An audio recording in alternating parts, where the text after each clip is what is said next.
Tak start, takut bateri kau kan. Lepas start, hari start tak jalan tak apa, 10 minit pun biar kan. Dia running.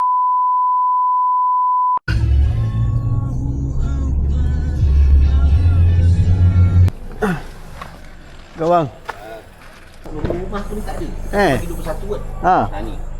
Aku tekan-tekan dapat bagi kau. Ni hitam je bang Ni. Wave.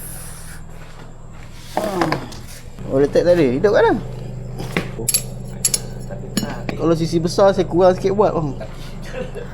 Langsung lah. 400 cc Motor ni biar anak aku sekolah. Ke depan ni. Pakai rim 18 ke? 17? Tayar besar? Tak usah. Tayar besar, nampak padat. Saya macam pernah masuk sini. Ha? Tak. Saja pusing-pusing. MDK motor yang saya buat Castrol tu. Itu saya punya kedai lah tu. Tak. Tapi dia motor yang mana? Yang berapa saiz? Ni berapa botol pakai? Ha? Berapa botol? Dua banyak pakai. Biasa aku hantar kedai. Tak beli kat kedai. Shopee dia ni, dia kedai juga. Dia tak ori lah, banyak yang tak ori. Dah lagi banyak kerja dengan kita. Saya cakap kadang-kadang kedai pun sama kat bang. Kau tak bantai motor ni? Kan? Ha. Tak bantai. Kan? Tak start, takut bateri kau kan. Lepas start, hari start tak jalan tak apa, 10 minit pun biar kan. Dia running. Sama. Oh.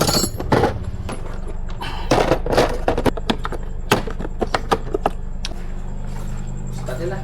Okey bang. Okey. Nanti apa-apa Roger. Masih. Apa nanti kalau ni apa Roger je. Boleh. Okey. Masih. Jom. Alhamdulillah.